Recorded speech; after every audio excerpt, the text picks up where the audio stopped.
procéder avec Ingénieur Fiston. Nous voici à la cinquième partie de notre séance de formation et la configuration et installation du serveur Elastic pour mettre en place un système de communication unifié appel. Alors, à la quatrième partie, j'étais en train de parler de la connexion ou la livraison à distance d'un serveur Elastic. En cela, je vous avais dit, vous allez maîtriser l'adresse de votre serveur et les serveurs doivent être dans le même réseau que le PC sur lequel vous allez vous connecter.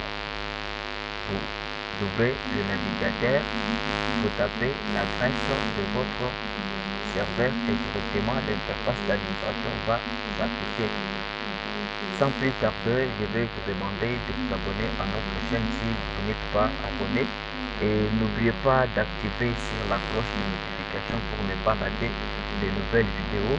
Et likez cette vidéo en appuyant sur la pouce bleue. Pardon. Alors, notre serveur est là. Nous étions déjà connectés.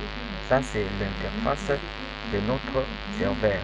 Maintenant, sur ce point, nous allons procéder à la configuration des utilisateurs. C'est-à-dire, nous allons créer les utilisateurs au niveau de notre serveur. Pour cela, nous allons cliquer sur l'onglet Pabix. Pabix.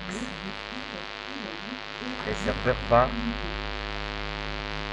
chercher à afficher la page de Pabix.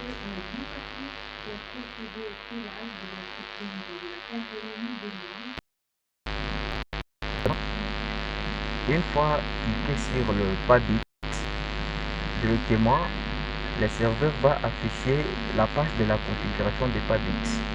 Pour cela, ce qui nous intéresse à ce niveau, c'est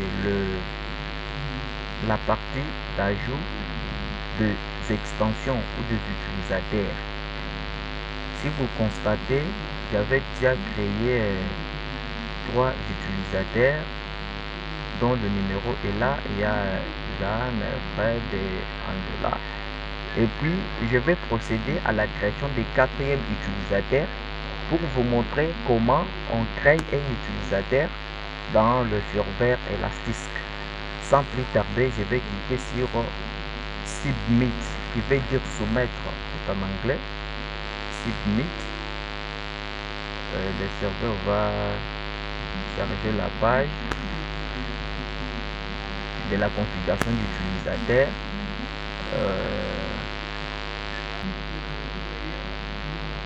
Clique sur soumettre.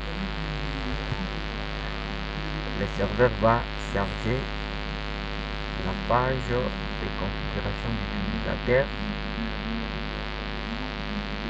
pour renseigner toutes les informations concernant l'utilisateur ou une extension. Il charge ça. Vous allez m'excuser parce que la barrette mémoire de ma machine ne permet pas d'exécuter 3 machines virtuelles à la fois. Vous voyez que c'est un peu gourmand en ressources. Ça va charger.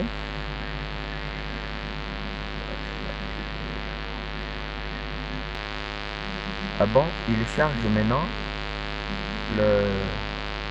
la page d'utilisateur. Pour commencer, nous avons déjà un utilisateur 1000, 1001, 1002. Nous allons ajouter l'utilisateur 2000.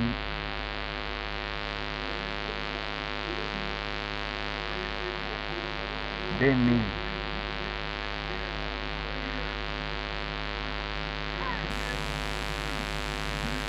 D'abord, les noms c'est Myers. On descend.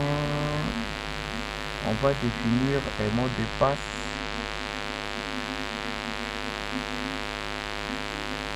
On va définir un mot de passe. On descend on va activer le statut de la boucle vocale.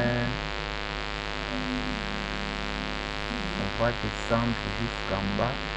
On va cliquer sur soumettre. On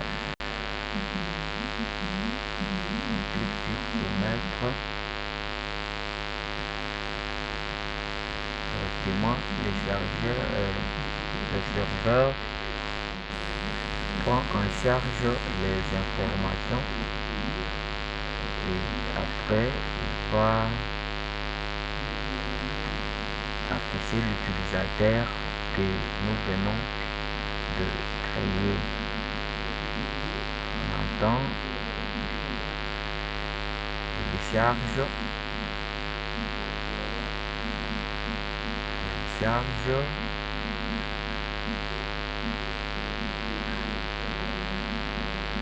Eh bien, très bien, notre utilisateur est créé. Vous le voyez ici, Myers, avec le numéro ou la ligne téléphonique 2000. Après que l'utilisateur soit créé, vous allez cliquer sur Apply Config, c'est-à-dire vous allez appliquer la configuration pour que l'utilisateur soit pris en charge au niveau du serveur ou soit enregistré dans la base de données d'utilisateur. Il est en train de recharger la page pour prendre en charge l'utilisateur que nous venons de créer. C'est ça la procédure pour créer l'utilisateur. C'est très facile, il suffit de vous connecter au serveur, aller sur l'onglet Pabix. Il y a plusieurs onglets ici. À la vidéo précédente, je vais vous montrer comment on va paramétrer ce serveur. Et vous allez le voir très bien. L'utilisateur est là. Le paramètre est pris en charge. Merci de vous abonner à notre chaîne YouTube. N'oubliez pas de cliquer sur la cloche de notification pour ne pas rater la nouvelle vidéo et liker cette vidéo en cliquant sur la pouce bleue. Ciao.